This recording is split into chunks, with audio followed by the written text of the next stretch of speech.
What's up everyone, welcome back to Workshop Rebuild. I just noticed that we reached over 100 subscribers and I want to thank everybody out there that has subscribed, liked and commented in the past. So without further ado, let's get back to the John Deere 317 and have a look at the wiring.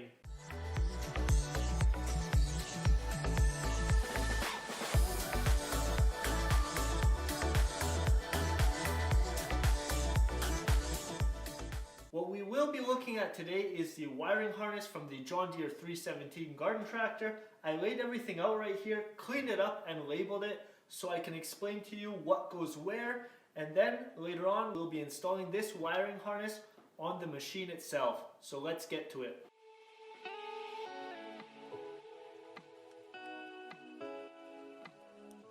Looking at the wiring harness right here, I will be working from the center forward and later on from the center back.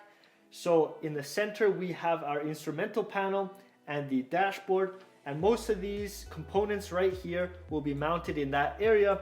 Moving forward we have the lights and the engine parts, and in the rear we have more or less the light and the seat switch, but let's focus on the main components right now.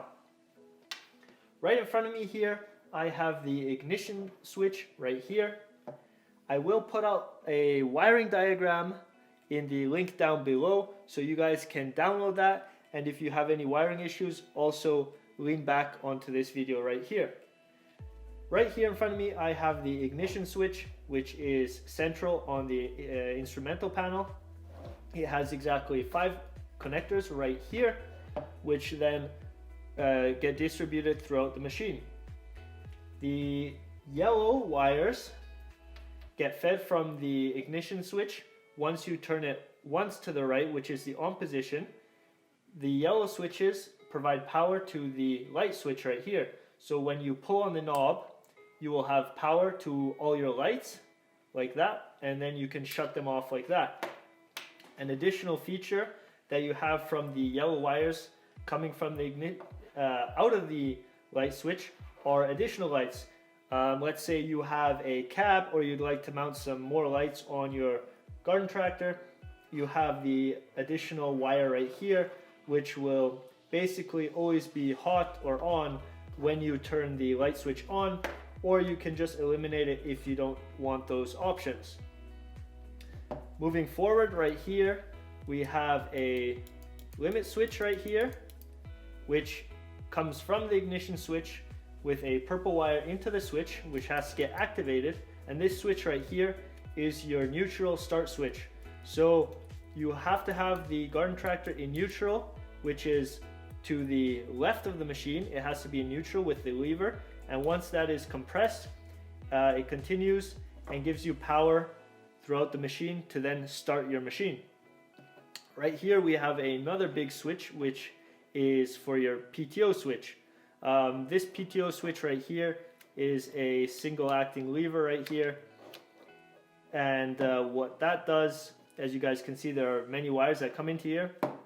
To actually activate your PTO, you have to be seated, your machine has to be in neutral, and the ignition has to be on, and that's why so many wires are also coming to this switch right here, just as a safety precaution.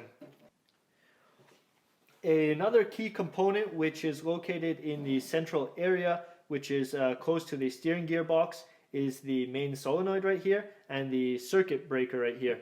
So this solenoid receives power and distributes power throughout the machine, and also activates your starter when you want to start the machine.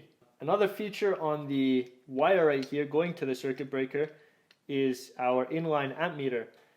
This amp meter right here is original, and this is an induction amp meter, which reads your amperage going through. So you do not have an inlet and an outlet, or a positive and negative, or actually on the amp meter it would be positive and positive going out, which only reads it. But here it's an induction amp meter, so it senses the current going through and gives you your reading right here, that you know that everything is functioning properly. Now from the center we will move forward, but just to let you guys know, I will be installing this so you guys can have a better look at what goes where once I install this. So now I can move on forward and show you guys a couple engine components up front from the wiring. Moving up front from the ignition switch, moving on forward, we have a couple wires, or actually the green wire that goes to the stator right here, through this connector right here. This pink wire right here is indicated on the schematics as the wire that goes into your coil, but right here on this connector it turns into a black wire with this little connector right here. So this connector right here will have to go onto the positive of your coil. This green wire right here turns into a black wire through this connector, and this black wire goes into this 3-point connector right here, which plugs into your voltage regulator right here. This lies on top of your Kohler engine, and the other two existing wires go to your stator right here. The other wires that are following up to the front are a yellow wire and a black wire. So the yellow wire right here is for your front lights.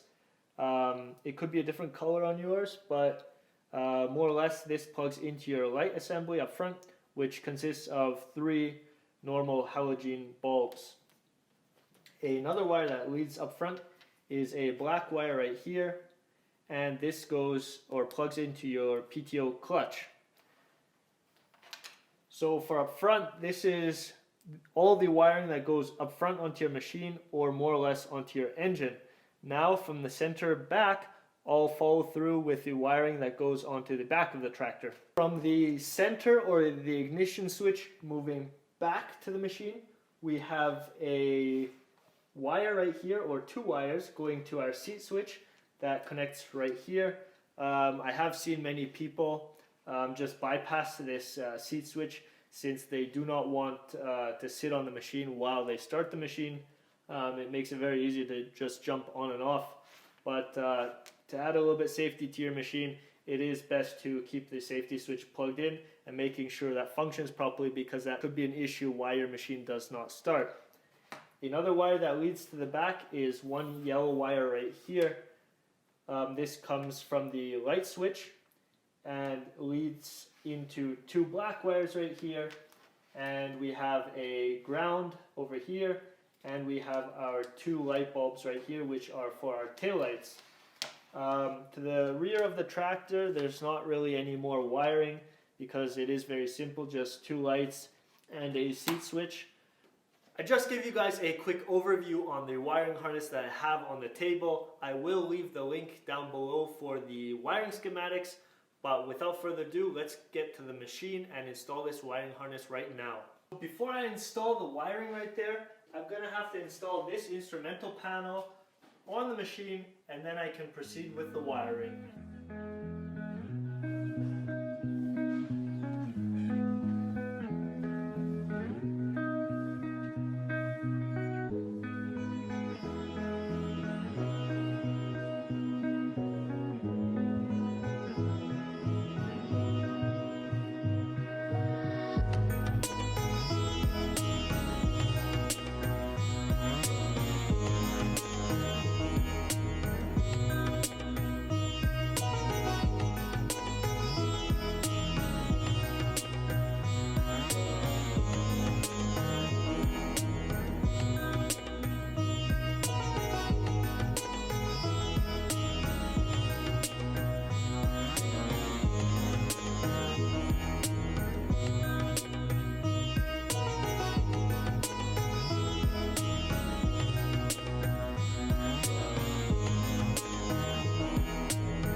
As you guys can see, I got most of the wiring installed right here.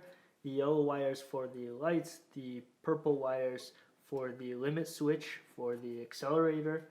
I have the PTO switch right here, which has multiple wires leading up to it.